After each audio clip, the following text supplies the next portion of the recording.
Good morning. কি খবৰ আপোনালোকৰ? নিশ্চয় ভালে আছে নহয় জানো? এয়া মই গৈ আছো শিৱ মন্দিৰলৈ বুলি।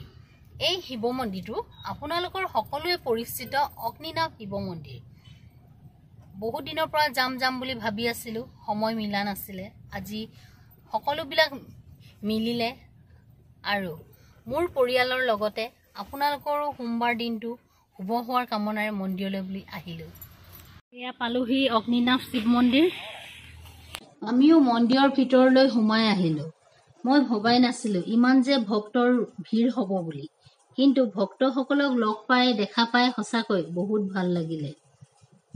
মই লৈ যোৱা বন্তি, ধূপ আৰু ফল মূলৰ শৰাইখন বাবাৰ নামত আগবঢ়াই দিলো।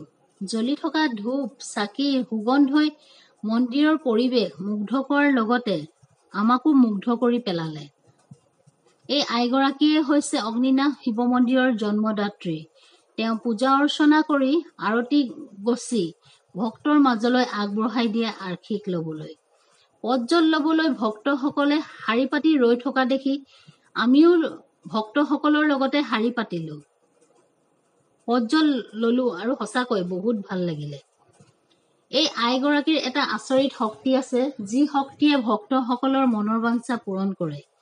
ভক্তসকলে আইগৰাকীক তেওঁলোকৰ অসুবিধাসমূহ প্ৰকাশ কৰিলে আইগৰাকীয়ে শিৱ বাবাক ধ্যান কৰি অৰ্চনা কৰি তেওঁলোকৰ অসুবিধাসমূহ দূৰ কৰিবলৈ চেষ্টা কৰে আৰু বহুতোৰে মনৰ বাঞ্ছা পূৰণ হৈছেও।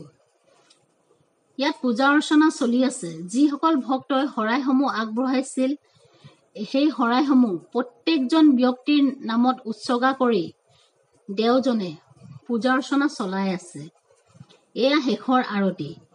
ডবা, বৰতাল, উৰুলি জয় ধ্বনিয়ে ভক্তসকলৰ আশীৰ্বাদ দিয়ে আৰু ভক্তসকলেও নিজৰ মনৰ বাঞ্ছা পূৰণ কৰিবলৈ আশীৰ্বাদ লয়। এয়া সকলোৱে ভোগ গ্ৰহণ কৰি আছে আৰু আমিও কৰিলো।